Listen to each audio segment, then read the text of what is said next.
At last we find what we have been searching for 6 months along the Persian Gulf. An open market in human beings. This one takes place in the courtyard of an old fort. 3 men and 3 women are on sale, all Africans. They appear resigned to their fate.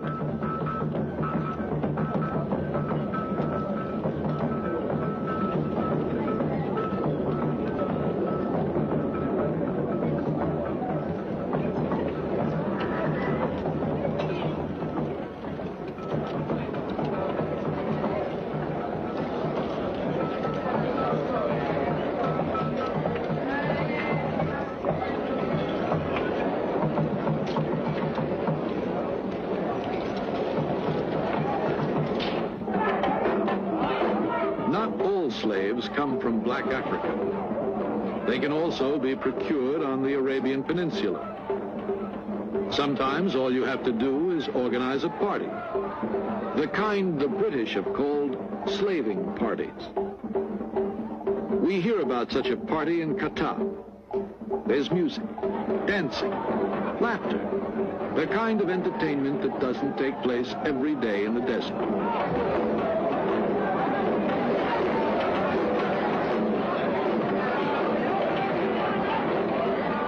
The girls come out of the shelter of their homes. They arrive from nearby villages.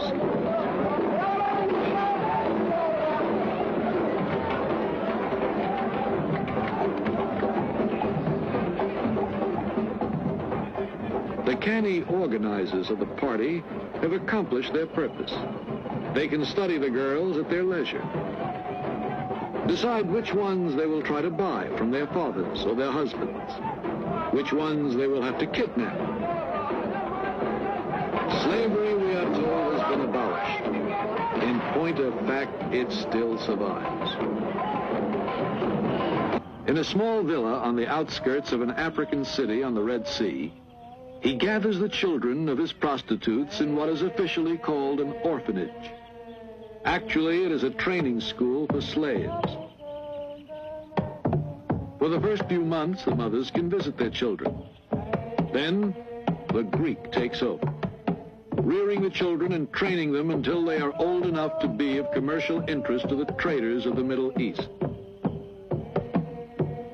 Prices vary according to age, color of skin, and the work the child is intended for. An attractive half-caste girl of 12 may be worth as much as $5,000.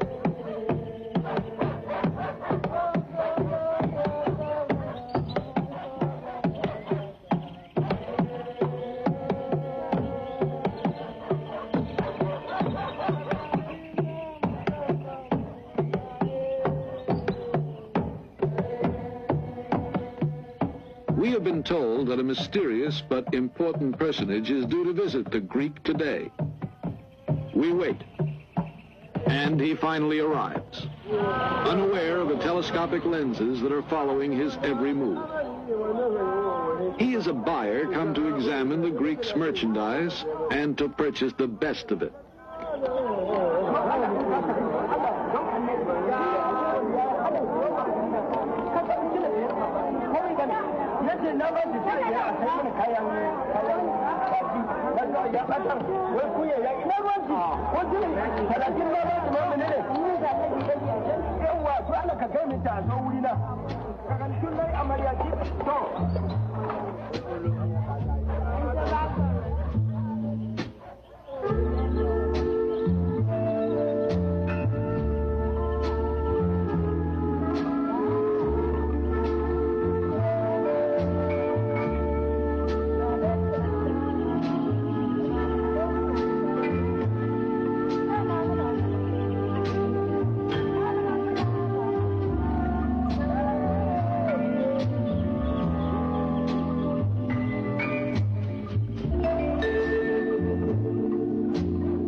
eventually land either in a harem or in a brothel.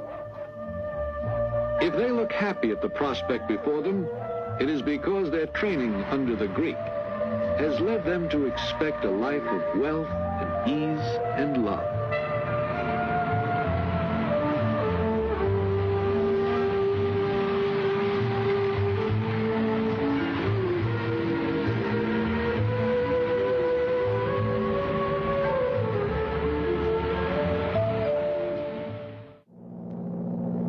Several days later, we board a plane bound for Jeddah, a landing point for travelers to Mecca. We ask an officer on the plane the same question we had asked the captain of the ship. He simply hands us the passenger list. 20 persons on the flight are traveling together. Men, women, and children. 12 have round-trip tickets, and the other 8 one-way tickets. These 8 are in effect living traveler's checks that will be cashed in to pay the expenses of the return for the rest of the party. They are women, servants, and children whom the 4 Arabs will sell as slaves. Their destiny as human traveler's checks has been decided years ago, and now they are carrying out that destiny.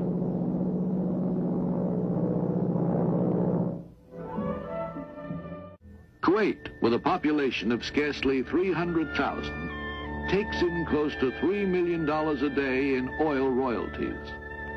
Not that these millions are allowed to trickle down, but to raise the standard of living of the people, of the Fellahin or the Bedouins. Instead, oil has brought in its wake a new biblical curse.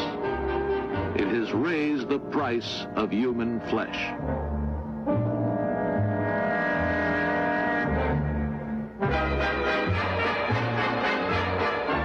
Storage tanks and pipelines add a new and modern decorative touch to the vast emptiness of the desert. But they provide no sustenance for the people who live nearby, in hunger and misery and desperation. Water is precious, and the camel is precious. And to give the camel a rest now and then, water is drawn by slaves. These girls, 10 to 12 years old, are blindfolded to keep from getting dizzy as they take turns with a camel.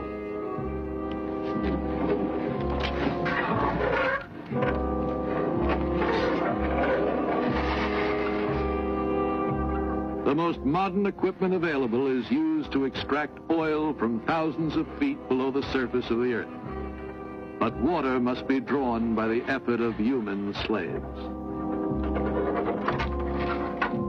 For luckier children, there are model schools inside the palaces. The pupils pray before lessons begin.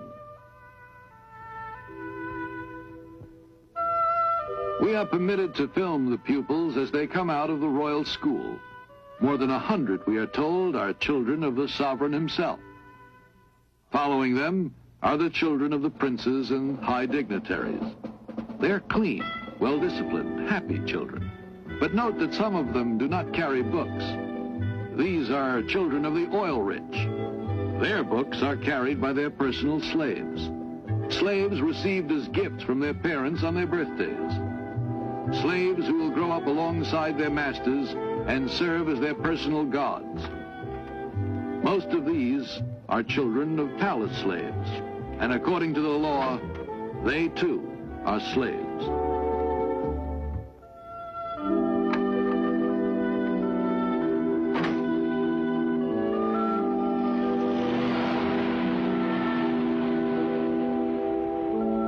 The oil millions turn into automobiles from Detroit, parking lots, and traffic cops who direct traffic straight toward the desert.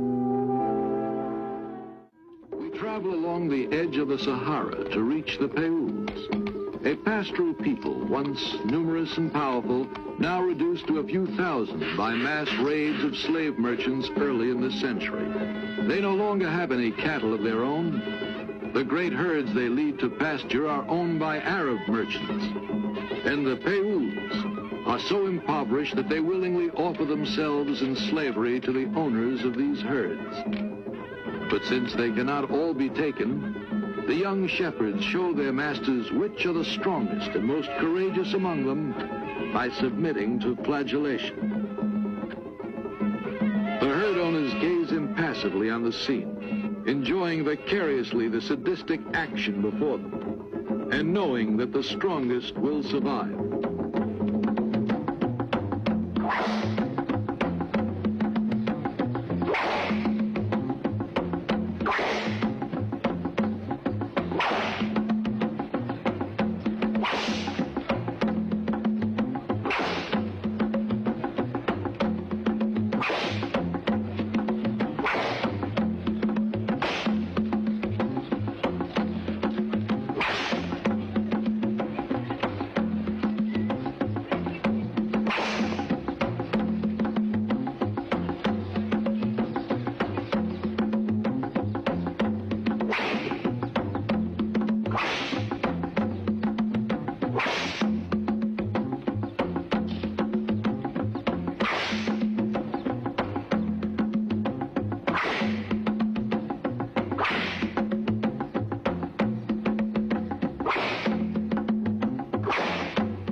And the survivors smile and smile and pretend to ignore the pain.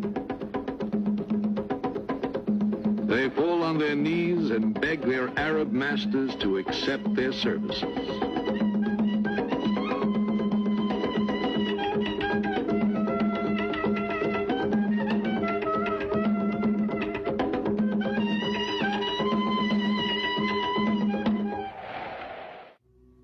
West to east, across the heart of Africa to Arabia. This is the great highway of slavery. Across these desert trails, we took our cameras for thousands of miles in search of secret caravans. The governments of the young African republics are doing everything in their power to wipe out the slave trade. Every day, military units on camels check the border zones. They pursue the caravans and examine the documents of the desert buses. Any of these may be engaged in the slave trade. On the border of Chad and the Sudan lies Fada, the base from which the camel patrols set out. Helicopters keep watch along the border. And we have been permitted to accompany the police on one such inspection. Yesterday, pilots spotted several caravans heading toward the wells of Kairouan, the only wells within a radius of 200 miles. All caravans leaving Chad to enter the Sudan must stop there to take on water after checking in at Fada. One caravan that suspiciously avoided Fada has moved into the throat of Kairouan, a bottleneck deep in the mountains of Enedi. Water surging from the springs here cannot evaporate because the high mountain walls keep out the sun's rays.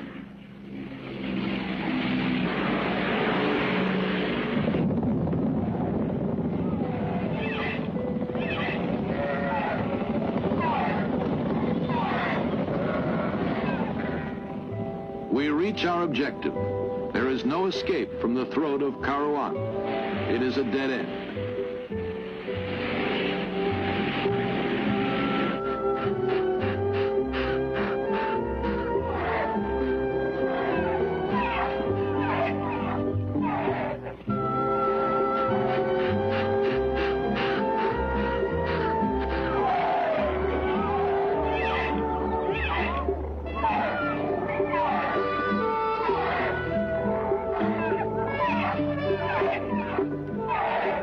At first, this caravan looks like any other moving from place to place. Camels line up for a drink. Bedouins sit motionless, impassive. The police approach with their interpreter and get permission to search the merchandise.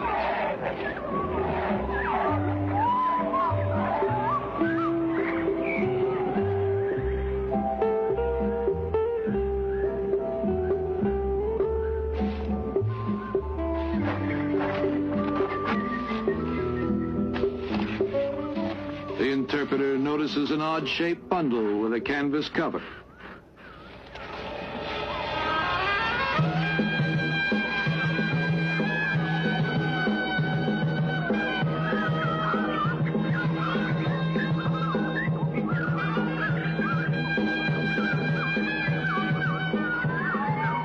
Where were they taking these children? What market were they headed for? The slave dealers won't talk. The children don't know. So the police are unable to find out, and they lose a possible chance of closing off one more market in human beings. A government official gives us an interview on the subject of slavery.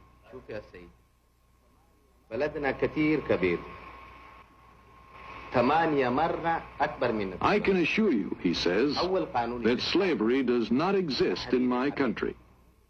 The first official act of my government when it came into power was to draw up stringent laws against slavery. But our country is large, very large. Look at the extent of our borders. Our army and our police do everything in their power to patrol them. But it does happen that the law is violated on occasion. Can you tell me of a single country in the world in which the law is never violated?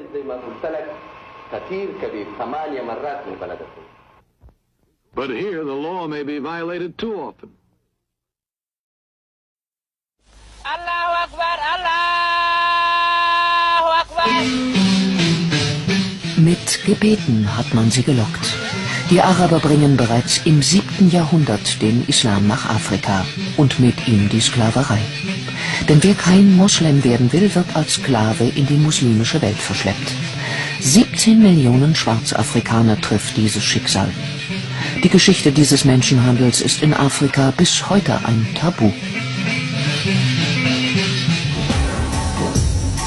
Tidiane Ndiaye bricht das Schweigen.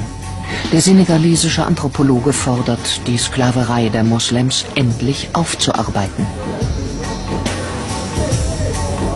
In seinem Buch »Der verschleierte Völkermord« beschreibt Ndiaye dieses wenig erforschte Kapitel der Geschichte. Der muslimische Sklavenhandel war der längste in der Geschichte der Menschheit. Er währte 13 Jahrhunderte und hatte viel mehr Opfer als der Sklavenhandel nach Amerika, der 400 Jahre dauerte. Und das Traurigste daran ist, dass die meisten der Verschleppten unglücklicherweise keine Kinder bekommen konnten, weil sie kastriert wurden. In die arabische Welt, in die Türkei, nach Persien und nach Indien werden die Schwarzafrikaner verschifft. Oder sie werden durch die Sahara nach Nordafrika getrieben. Viele sterben schon bei den Überfällen auf die Dörfer, viele an den Strapazen des Transports. Wer auf den Sklavenmärkten ankommt, wird kastriert. Laut Ndiaye überlebt nur einer von 5 diese gefährliche Operation. Die grausame Prozedur trifft alle, die Männer, die auf Plantagen oder im Bergbau schuften, ebenso wie die, die im Haushalt arbeiten oder die Harems bewachen. Diese Eunuchen findet man noch Anfang des 20. Jahrhunderts. Die Araber und die Nordafrikaner waren Rassisten. Sie verachteten die Schwarzen. Deshalb wollten sie nicht, dass sie in ihren Ländern Kinder zeugten. Das erklärt, warum es dort heute keine starke schwarze Diaspora gibt wie in den USA, die eine Aufarbeitung dieser Geschichte fordert und eine Wiedergutmachung. An die Sklaverei der Europäer wird auf der senegalesischen Insel Gorée erinnert. Hier wurden Tausende eingepfercht und nach Amerika verschifft. Solche Erinnerungsorte forderten Ndiaye auch für den brutalen Menschenhandel der Moslems. Der ist für ihn ein Völkermord, denn ein Volk von Kastrierten kann keine Nachkommen zeugen und stirbt zwangsläufig aus. Die Versklavung geschah übrigens im Namen Allahs. Der Koran hat die Sklaverei niemals unterbunden. Im Gegenteil, es gibt viele Stellen im Koran, die die Versklavung von Nichtmuslimen empfehlen. Und im Gegensatz zur Ächtung der Sklaverei im Europa der Aufklärung gab es nie auch nur einen arabischen Intellektuellen, der sich je für die Sache der Schwarzen eingesetzt hat. Im Sudan rufen die Araber schon im 7. Jahrhundert den Dschihad, den heiligen Krieg gegen die Schwarzen aus. Noch heute werden hier Tausende von ihren eigenen Landsleuten versklavt. Viele Afrikaner beten in Moscheen, obwohl ihre Vorfahren im Namen des Islam geknechtet wurden. Über Jahrhunderte wurden afrikanische Könige gezwungen, sich dem Islam zu unterwerfen und noch dazu Sklaven als Schutzgeld auszuliefern. Durch die Islamisierung wurden die afrikanischen Könige zu Mittätern. Wer sich dem Islam unterwarf, konnte der Versklavung theoretisch entgehen. Wer kein Moslem werden wollte, sollte gezielt gejagt werden. Das war der Grund für die Kollaboration und das entfachte viele Kriege zwischen den afrikanischen Völkern. Die Europäer schauen bis ins frühe 20. Jahrhundert zu. Obwohl sie den Menschenhandel längst verboten haben, dulden ihn die Kolonialarmeen vor Ort.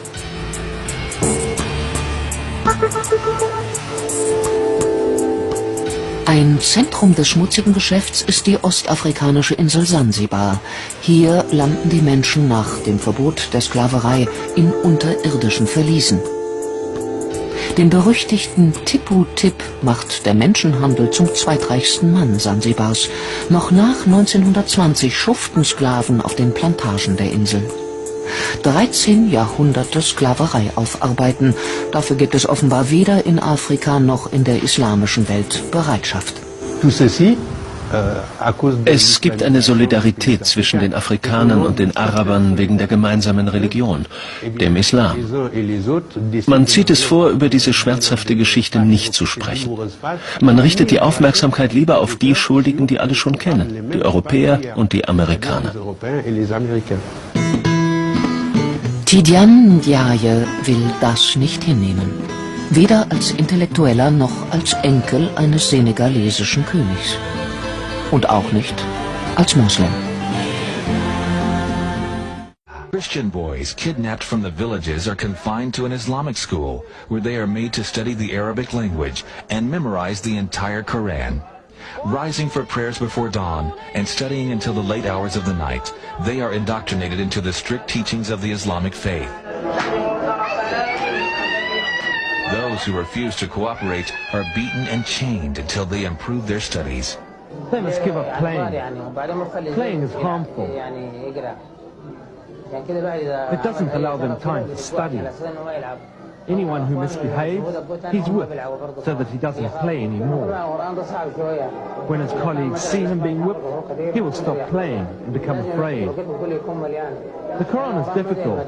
If they do not work hard, they will not be able to memorize it all. A lot of the footage that we have received from these nations, some in Sudan, show young boys being beaten, show them chained, walking down these dusty paths around the school compound with chains.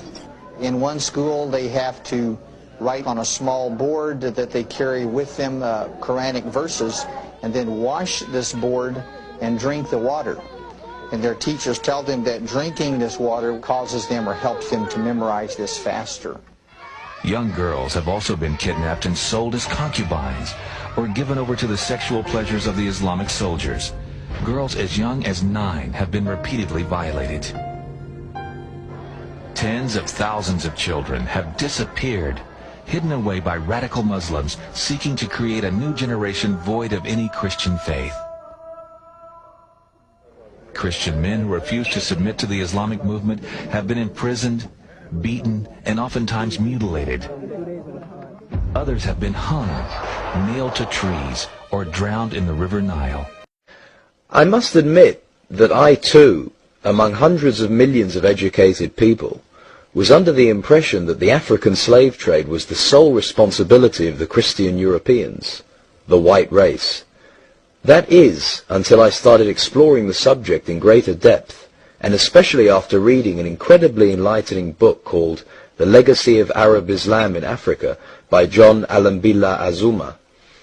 My whole perspective and understanding has changed dramatically, and I would like you to tell us more about this subject. The success of Muhammadan Islam in deceiving, misinforming, deforming, and contorting both history and reality over a period of almost 1400 years has been astounding. That is, until now.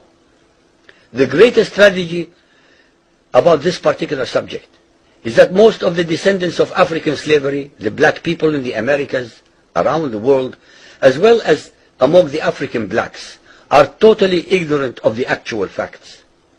Before we lose the concentration of our listeners, I would like to make the following statement and then prove it.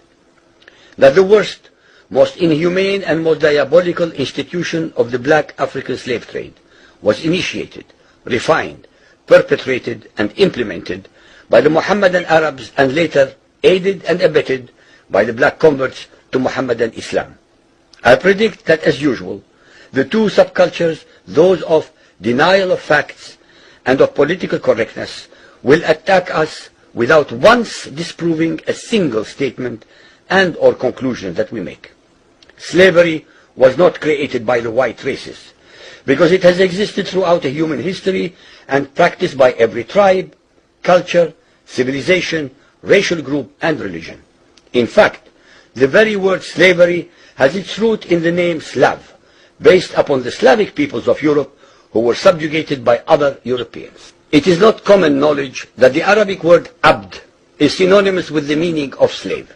For example, Abdullah means literally the slave of Allah, and that in the language of the Arabs, all black peoples are called abid, plural, for slaves.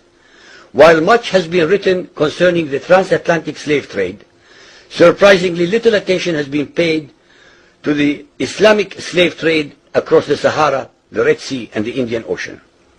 While the European involvement in the African transatlantic slave trade to the Americas lasted for just over 3 centuries, the Arab involvement in the African slave trade has lasted 14 centuries, and in some parts of the Mohammedan world is still continuing to this day. The birth of Mohammedan Islam and its conquests brought about the birth of institutionalized, systematized, and religiously sanctioned slave trade on a massive and global scale. In fact, the Quran allows the taking of slaves as booty or reward for wars of aggression against any and all unbelievers, most of the human population.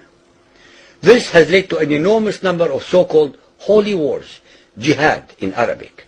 There was and is absolutely nothing holy about these wars, which are primarily to plunder, slaughter, rape, subjugate and rob other human beings of their wealth, produce, freedom and dignity. Mohammedan Muslim states and tribes attacked other non-Muslim groups to achieve these objectives. Although Islamic jurisprudence laid down regulations for the treatment of slaves, however, incredible and heinous abuses have occurred throughout the history of Mohammedan Islam. By the Middle Ages, the Arabic word abd was in general used to denote a black slave, while the word mamluk referred to a white slave.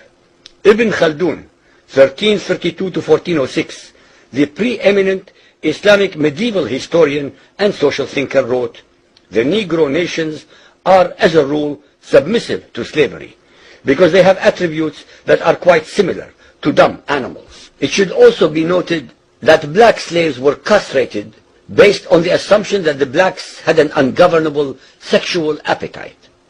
When the Fatimid Caliphate came to power in Egypt, they slaughtered all the tens of thousands of black military slaves and raised an entirely new slave army. Some of these slaves were conscripted into the army at age 10. From Persia to Egypt to Morocco, slave armies from 30,000 to up to 250,000 became commonplace. The Islamic slave trade took place across the Sahara Desert, from the coast of the Red Sea, and from East Africa across the Indian Ocean. The Trans-Sahara trade was conducted along 6 major slave routes. just in the 19th century, for which we have more accurate records. 1.2 million slaves were brought across the Sahara into the Middle East, as well as a further 450,000 down the Red Sea and 442,000 from the East African coastal ports. That is a total of 2 million black slaves just in the 1800s. At least 8 million more were calculated to have died before reaching the Muslim slave markets. A comparison of the Islamic slave trade to the American slave trade reveals some extremely interesting contrasts. While 2 out of every 3 slaves shipped across the Atlantic were men, the proportions were reversed in the Islamic slave trade. 2 women for every man were enslaved by the Muslims. While the mortality rate of slaves being transported across the Atlantic was as high as 10%, the percentage of slaves dying in transit in the Trans-Sahara and East African slave market was a staggering 80 to 90%. While almost all the slaves shipped across the Atlantic were for agricultural work, most of the slaves destined for the Muslim Middle East were for sexual exploitation as concubines, in harems, and for military service. While many children were born to the slaves in the Americas, the millions of their descendants are citizens in Brazil and the United States of today. Very few descendants of the slaves that ended up in the Middle East survived. While most slaves who went to the Americas could marry and have families, most of the male slaves destined for the Middle East were castrated, and most of the children born to the women were killed at birth. It is estimated that possibly as many as 11 million Africans were transported across the Atlantic, 95% of which went to South and Central America, mainly to Portuguese, Spanish, and French possessions. Only 5% of the slaves ended up in what we call the United States today. However, a minimum of 28 million Africans were enslaved in the Muslim Middle East. Since at least 80% of those captured by Muslim slave traders were calculated to have died before reaching the slave markets, it is believed that the death toll from 1400 years of Arab and Muslim slave raids into Africa could have been as high as 112 millions. When added to the number of those sold in the slave markets, the total number of African victims of the Trans-Saharan and East African slave trade could be significantly higher than 140 million people.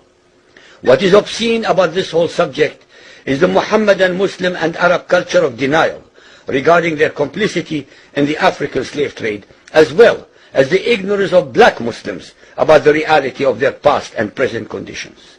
The statistics and reports above are based upon the logbooks kept at the African slave ports, ship logs, travelers' reports, eyewitness accounts, etc. Ladies and gentlemen, the facts and reality of Muhammadan Islam's complicity in the slave trade and their inhuman depravity are infinitely more devastating, more staggering, and more incomprehensible than all the nightmare fictions in the world.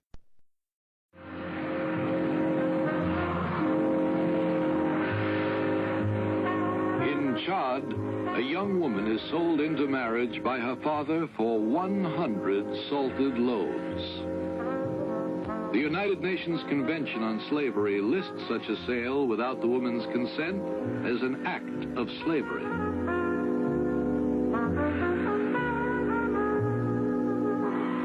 In the Volta Republic, 4 women may be worth a horse with harness. But they must be young, beautiful, and well-dressed.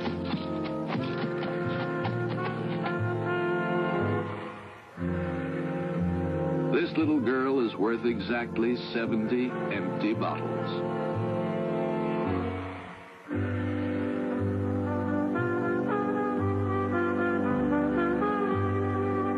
Even if she could read the United Nations Convention, it would hardly be of any help to her. Nor would its provisions against mutilating, branding, or otherwise marking a slave help this woman, dressed in rags, who totters along with her ankles in chains among the crowds in a large city. This is Porto Novo, capital of Dahomey. We are going to a fishing village on the lagoon of Cotonou in Dahomey. This lagoon has a lovely fairy tale look, and its inhabitants contribute to the fairy tale quality as they gracefully toss their fishing nets onto the waters. But there is nothing of the fairy tale about the harsh struggle for existence of the people of this village, who live exclusively on the fish they are able to catch in the waters that surround their stilt-propped homes.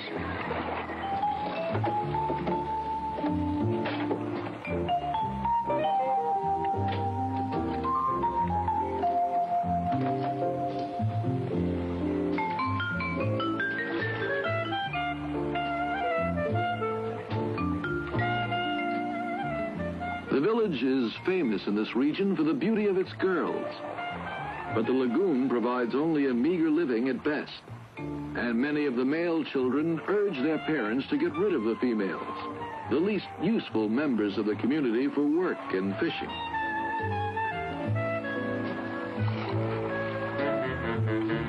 Whenever one of the girls disappears, they say that the crocodiles have kidnapped her.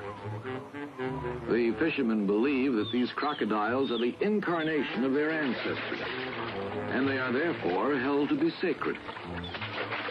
The children look upon them as close relatives.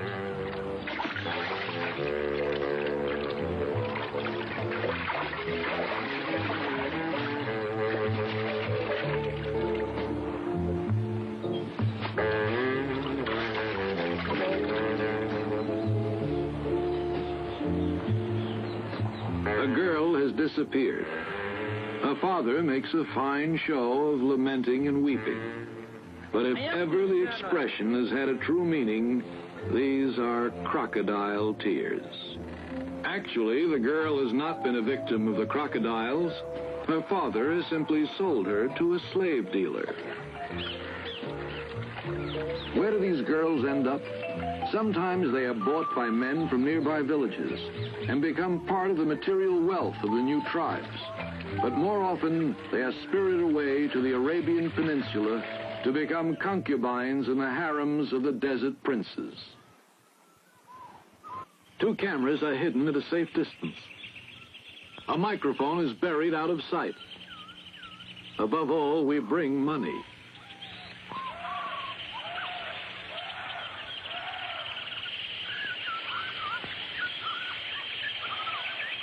We don't have to wait long. The dealer shows up with 2 women we have told him we want to buy.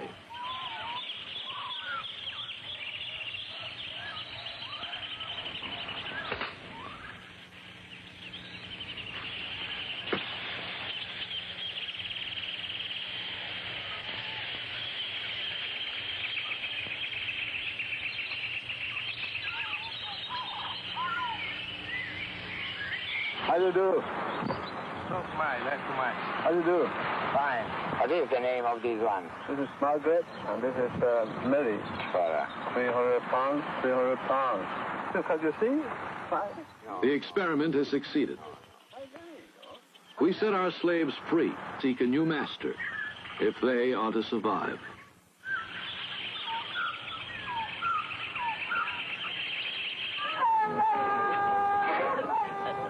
You don't have to hide yourself in a forest to buy a slave.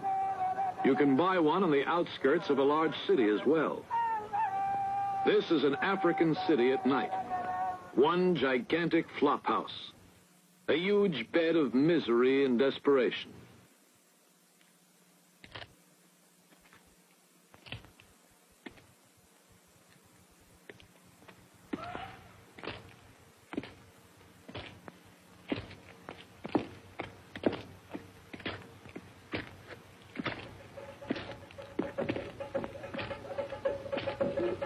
We have been told of a house that sells its merchandise to the biggest traders in Eastern Africa. Our informant leads us there through narrow streets and back alleys.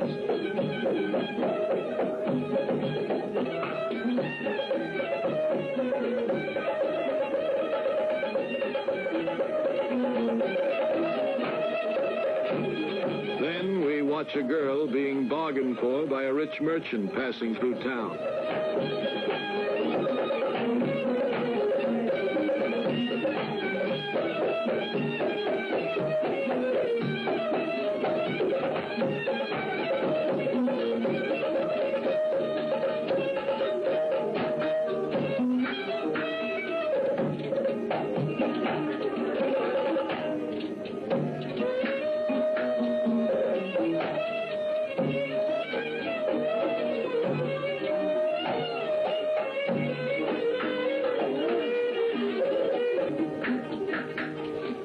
This is indeed a trap, but hardly a tourist trap.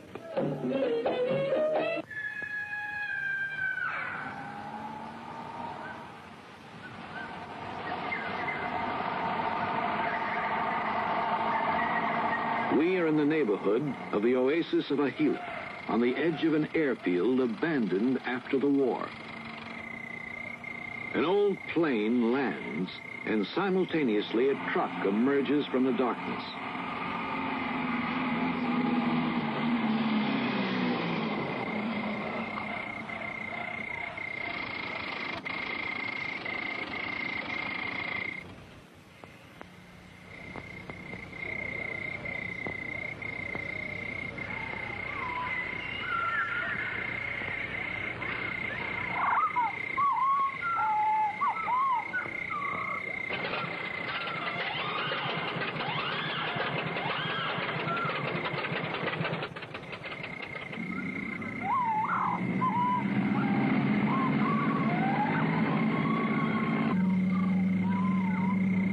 The plane takes off at dawn. Do the pilots know what cargo they are flying and where these children end up?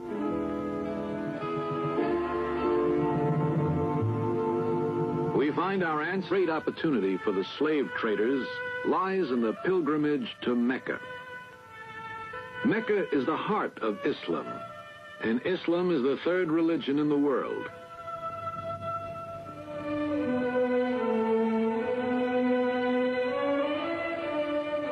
Show me one single Muslim country where slavery is not practiced, Prince Faisal of Saudi Arabia once said to a journalist.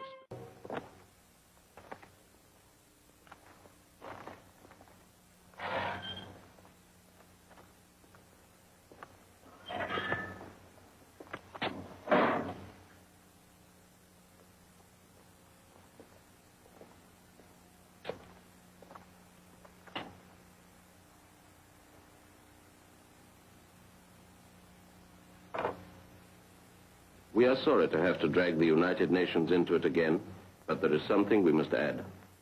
We have the evidence of this British officer, Lieutenant Marlon Steele of the 37th Military Police District of Maridi. On the morning of May the 6th, 1963, 5 Kivu slave traders were arrested. They are guilty of having used these instruments of torture on 15 Bakudo children so as to reduce them to such a pitiful physical condition as to arouse the generosity of the passers-by.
We are sorry and ashamed to have to insist on showing this terrible document. This young British officer who is collecting evidence is sorry and ashamed too, but it is his duty. Just as it is our duty and that of the whole civilized world, or the world that calls itself civilized and feels smugly at peace with its conscience and with God, to consider this an accusation, to stop this cruelty.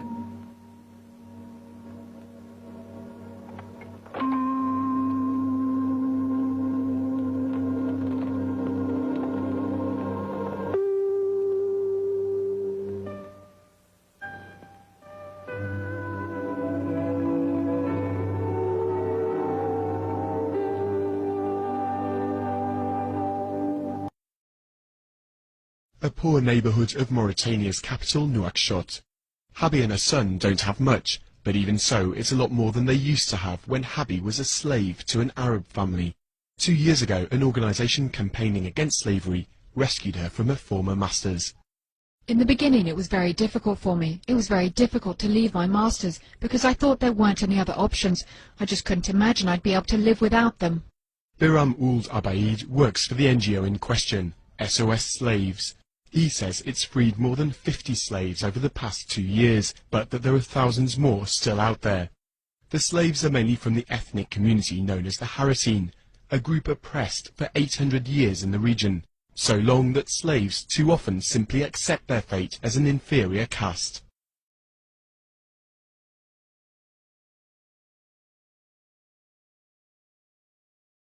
When you talk about slaves in Mauritania, you're talking about people who were born slaves. That means who work with no salary, who have no rights with their children, no right to education, and if it's a woman, she must sleep with her masters at their will. Messaoud Ould Bouker is ethnically a Haratine. He's a candidate for the presidential election and has risen to be president of the National Assembly, a first for his community. He's frustrated about the lack of progress. Just because I'm president of the National Assembly doesn't mean that the problems of my community are therefore resolved, or that there's even been any evolution. On the contrary, we're doing everything for the concrete cases of slavery which are on the way. People can't accept the fact that the government is treating these cases as slavery. Slavery was officially outlawed in Mauritania in 1981, but it only became a crime to own slaves in 2007. Theoretically, the offence holds heavy punishment, but in reality, nobody has so far been sentenced. Habi and her son might have been spared from their lives as slaves, but thousands of others haven't yet been so lucky. These ruins are all that's now left of the village of Niamlel in southern Sudan. Like many predominantly Christian villages in this area, it's been looted by Sudanese Arab militias from the Muslim north. They carry out regular raids on the Dinka tribespeople. They're supposedly freelance robbers, but the village is on the front line of the war between north and south. The Muslim government appears to turn a blind eye. This family says they've been left with nothing after the Arabs carried off goats and cattle and then burned the village.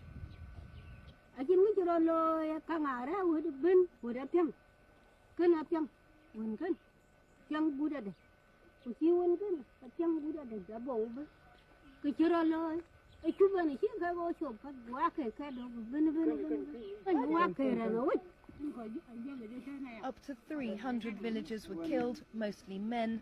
Then the women and children were rounded up. The Arabs captured Abuk Marou, along with dozens of others. She believes they intended to sell her in the north as a slave, but let her go when they discovered she was blind. They still have her 2 children.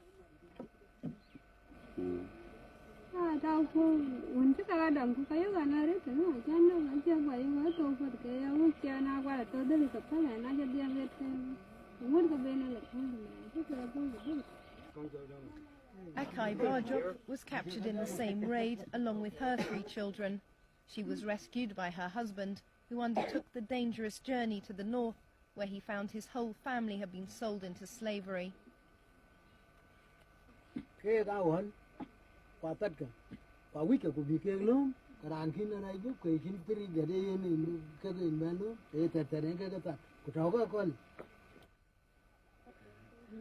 Apin Akot paid around £100 a head for his family's freedom.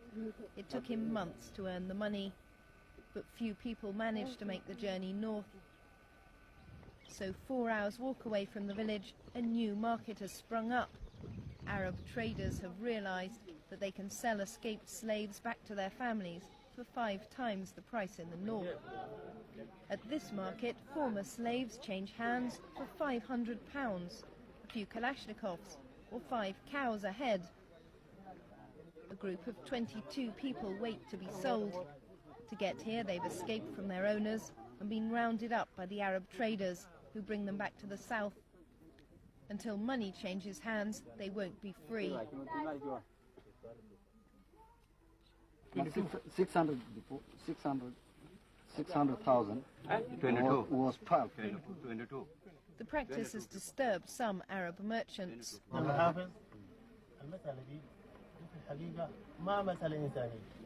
الزول اللي بيخش في مسألة زي ده شبه ما فاهم أو ما بيعرف الحياة. إذا كان بيعرف الحياة ما بيخش في مشكلة دي. But controversially, a Western aid agency has got involved. Freedom. It is literally freedom for 20 people. These children are being brought back with money supplied by Christian Solidarity International. Here, it's handing over £10,000 to a slave trader.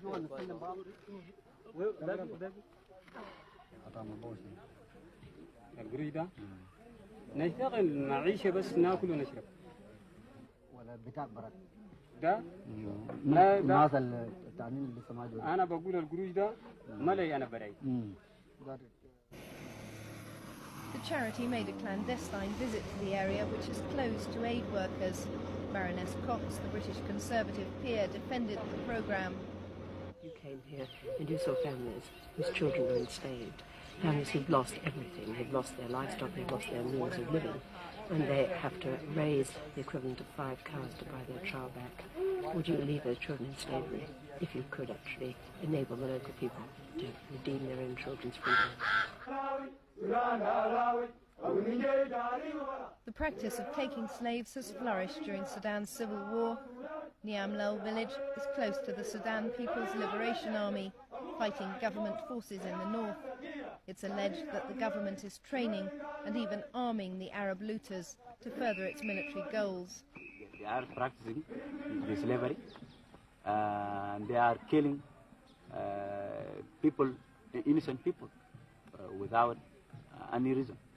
If they want to crush us, they should fight us alone without killing and abducting people and practicing slavery. In a situation of war, it is likely some mistake may take place. But I can assure you, it is not a policy, and we challenge those evidences we have support to bring it to us, to take them to our appropriate authorities, and we can assure you we can respond to them. People like Alouat Majok may provide that evidence. She became a slave as a child. Her baby is the result of a rape by her Arab master and bears his name.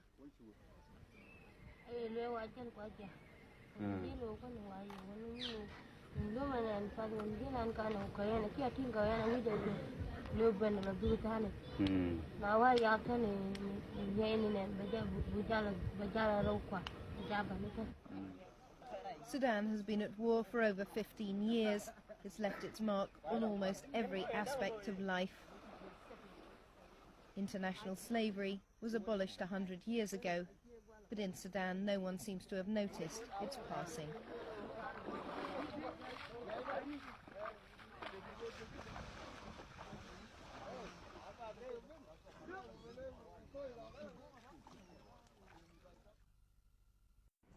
The first colony the Arabs founded in Africa was in the Dahlak Islands in Eritrea, and the Arabs developed a large slave trade to feed the insatiable demands of the Basra salt and soil reclamation projects around Basra in Iraq, where the delta, where the Tigris and Euphrates enters the Persian Gulf. This is also Muhammad's time, 7th century. Yes. This was the rise of the Arab Empire that became, an international empire. But the first 250 years of the Arab Empire saw a large, massive slave trade where they were going into East Africa and taking slaves. If you read the classic Arab scholars like Ibn Khaldun and Al-Masudi and even Ibn Battuta, they speak of these massive concentrations of African slaves in Iraq. They were called the Zanj, as in Zanzibar or in Tanzania. The Arab word for Africans was Zanj, Z-A-N-J. So there was a series of the revolts of the Zanj, or the African slaves in Iraq. And at one point, the revolts were so large that the Zanj rose up and captured the city of Basra and massacred, because apparently they were treated so brutally by their Arab slave masters. They massacred every man, woman, and child in Basra and established an African kingdom in Basra, which is the closest large city to Baghdad, which at the time was the center of Arab culture in the world.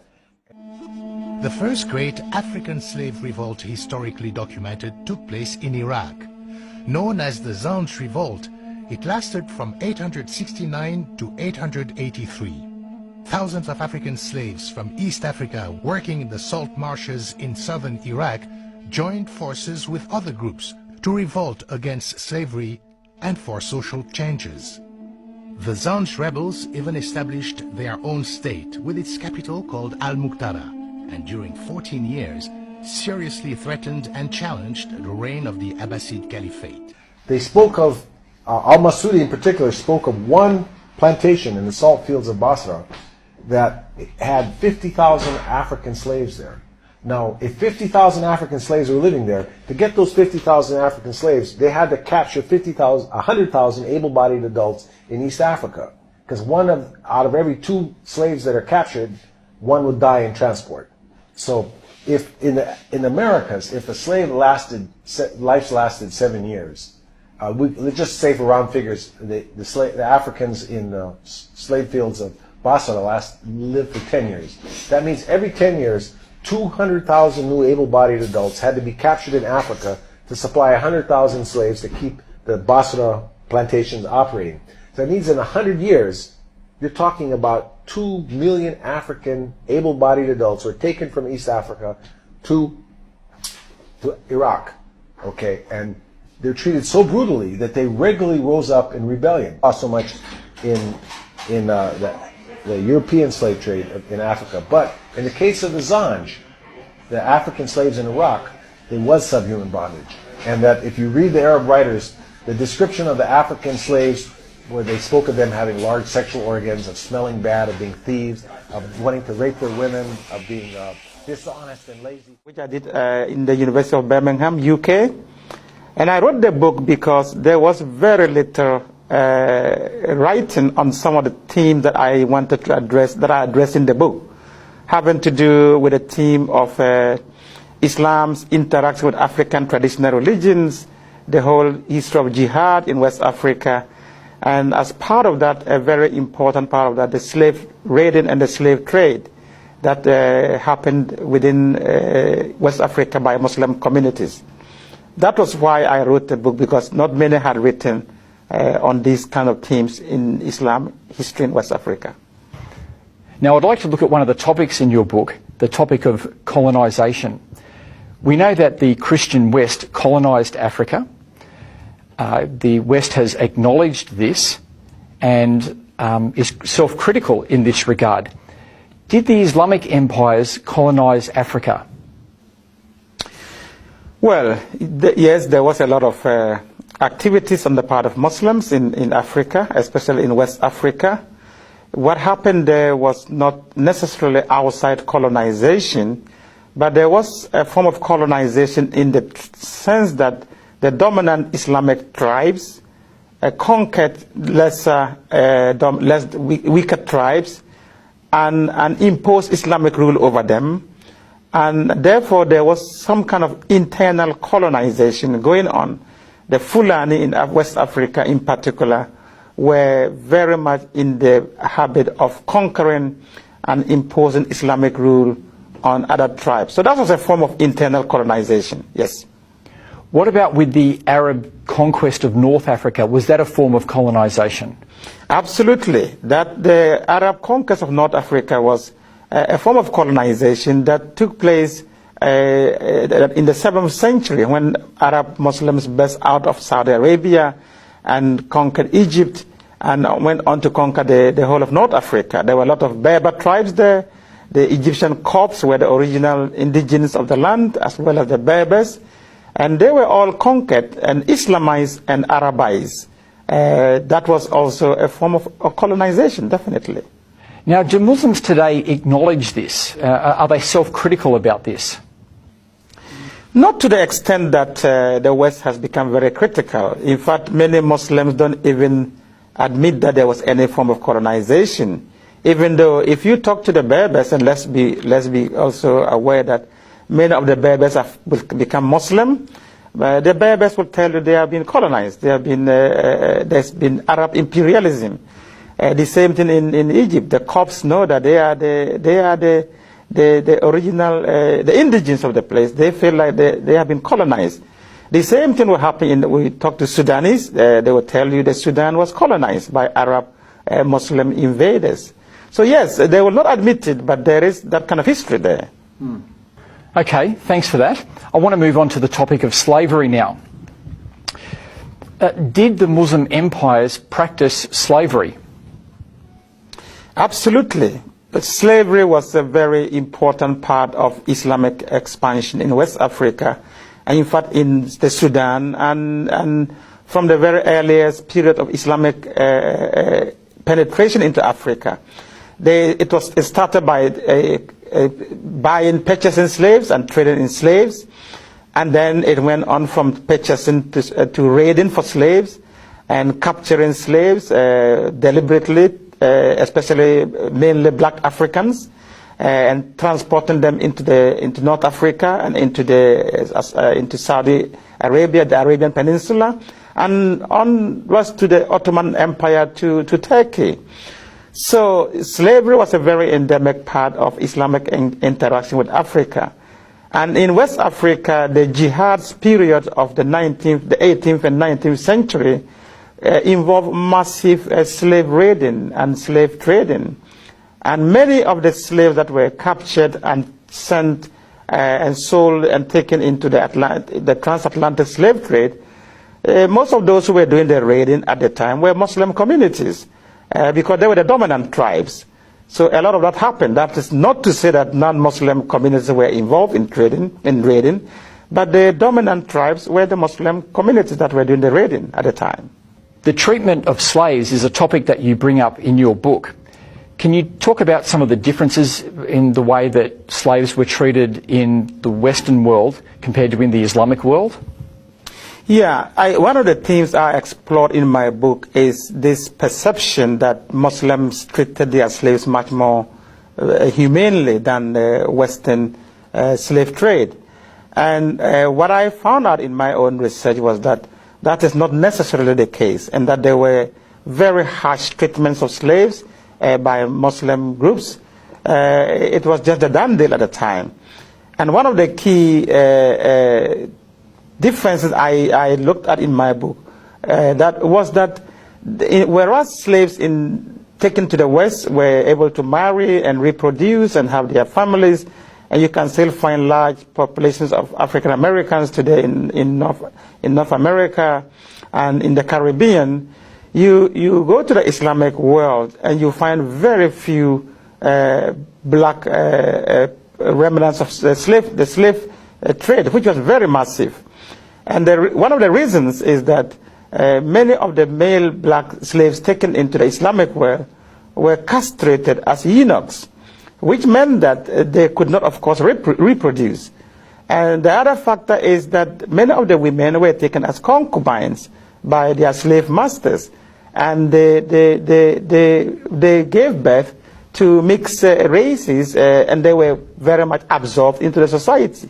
So you don't have black slave kind of descendants in the Muslim world as you would in North America, and part of the reason is the castration and the way the slaves were treated. Did the Islamic world abolish slavery? Slavery persisted in Islamic countries far, far longer than it did in the West. The West abolished slavery long before the Islamic countries ever abolished slavery. And they did so under a lot of pressure from colonial governments and from Western governments and from all kinds of activist groups.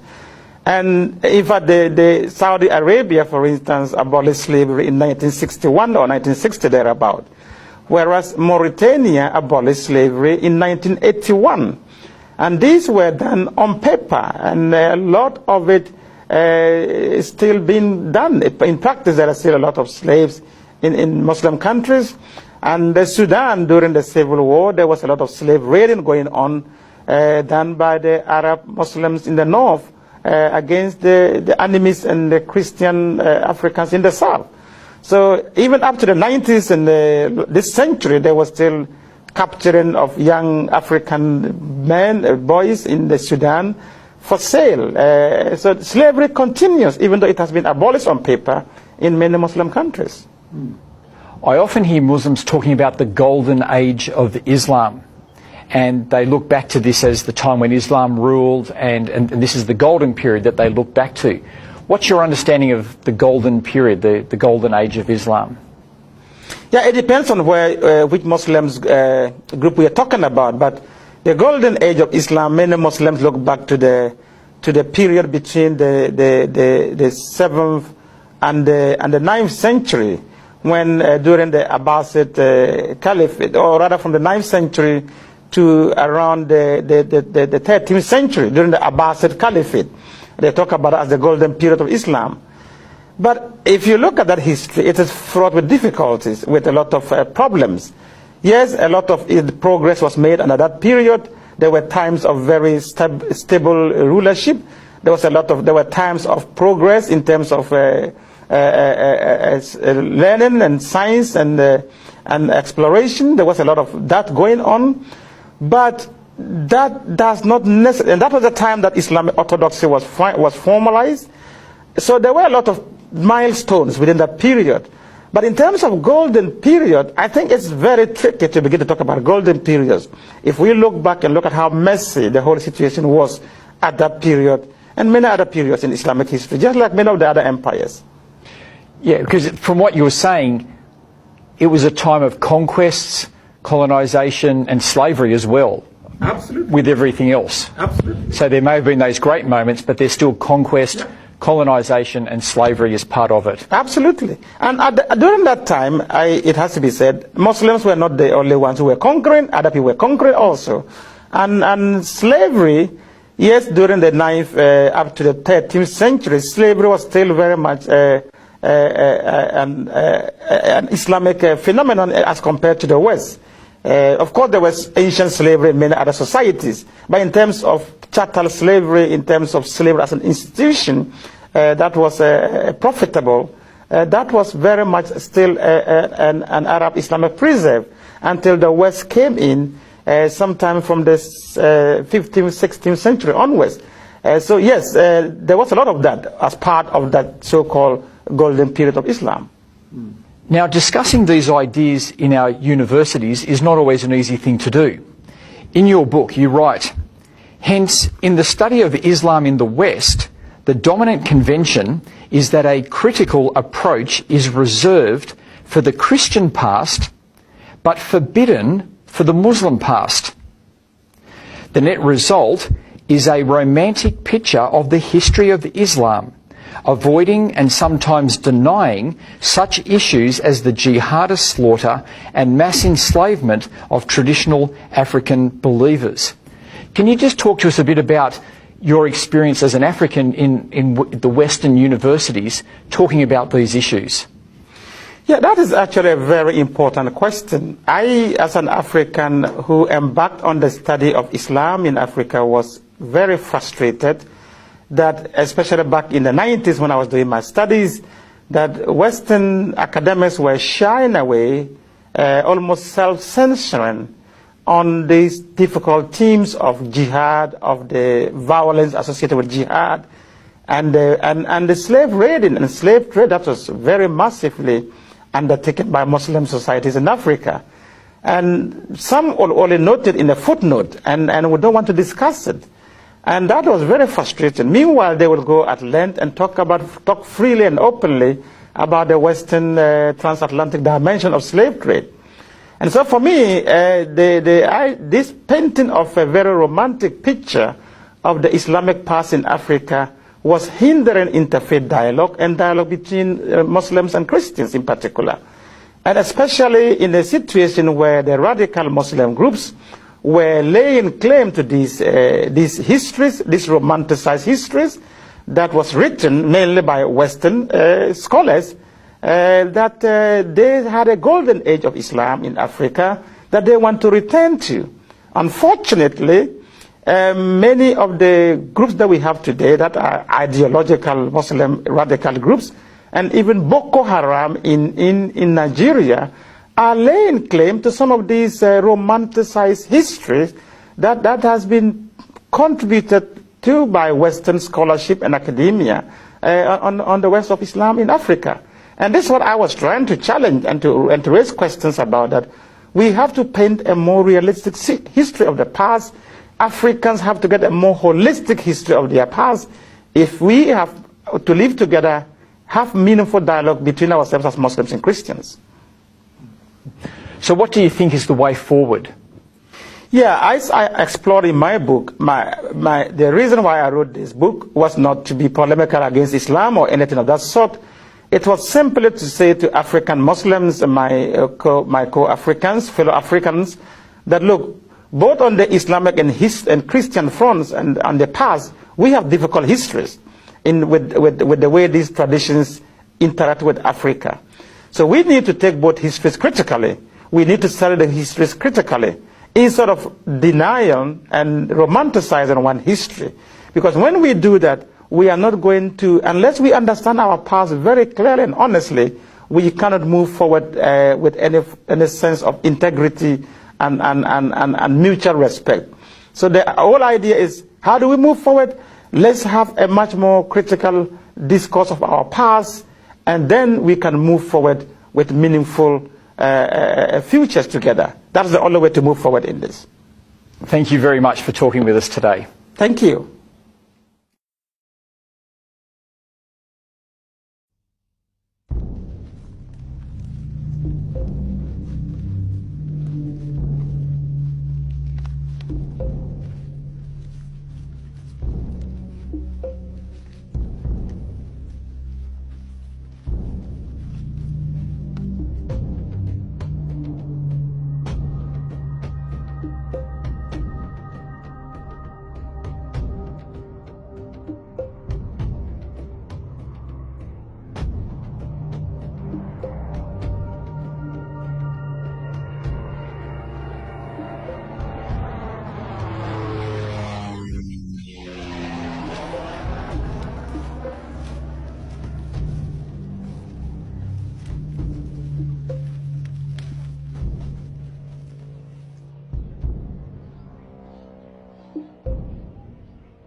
Akai tinga mai ke ga ja pingi te len tembe wong pin ka jal kai karu ke mon jeng ke ga ja yo ko jeno ku mai ja pingi ku ma ja jin ben wer ni ya mitkin fa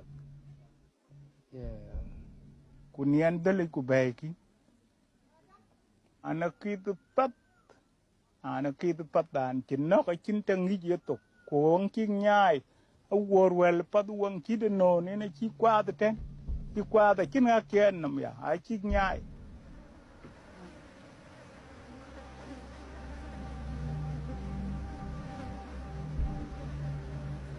Sudan.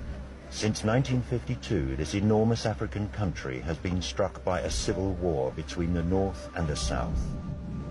One of the horrible consequences of this war is the revival of slavery.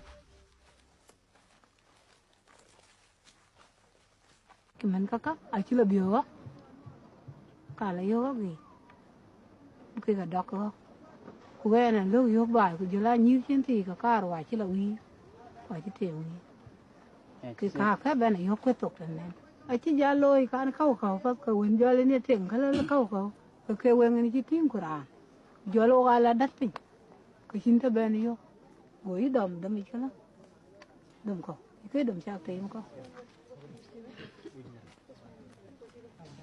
Yo kan baik, yo kan nok, yo kalau keluar buat,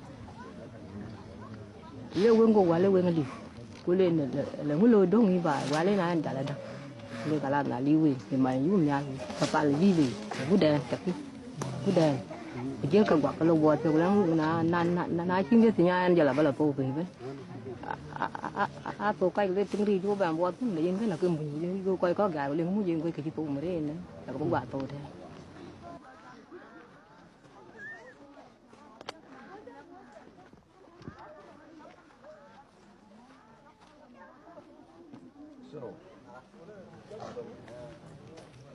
So there were, what, 414 slaves, so it's 20,700,000 Sudanese pounds that we owe you. Or put it in his, okay, that's 5 million, that's 5.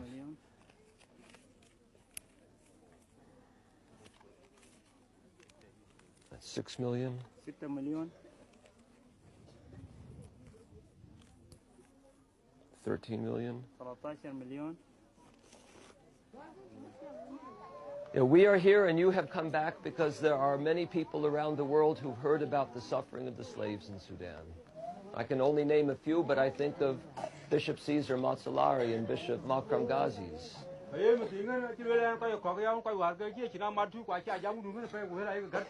And so many people have not only felt bad in their hearts about the suffering, but they have felt that they must do something, and they've prayed every day, and they have given money. So now you're free to go back to your villages, to find your mothers and fathers and your husbands and your relatives and neighbors, and we wish God's blessing upon you and hope that you can live in peace and security from this day onward. The American John Eibner, who represents CSI, the Swiss organization Christian Solidarity International, travels about 6 times a year to South Sudan.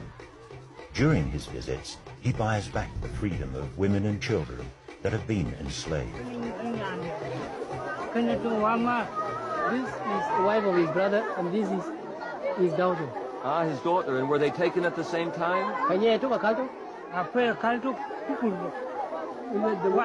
same day. The same day. When were they taken? And then, last year. And Warawa? No, last year. It's not Wato. And so, have you seen them since they have been back, or is right now the first time you've seen them? Right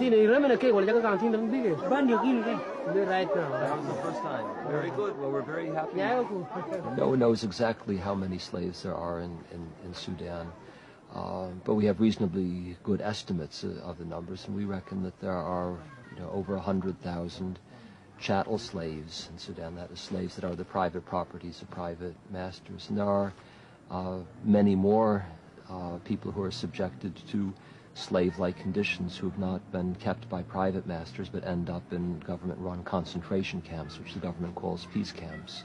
Okay, Noor? Okay, shukran. Slave trading is a thriving business. Northern militias are raiding villages in the south for slaves, which they then take back to the north. They keep them in their households or sell them to other masters.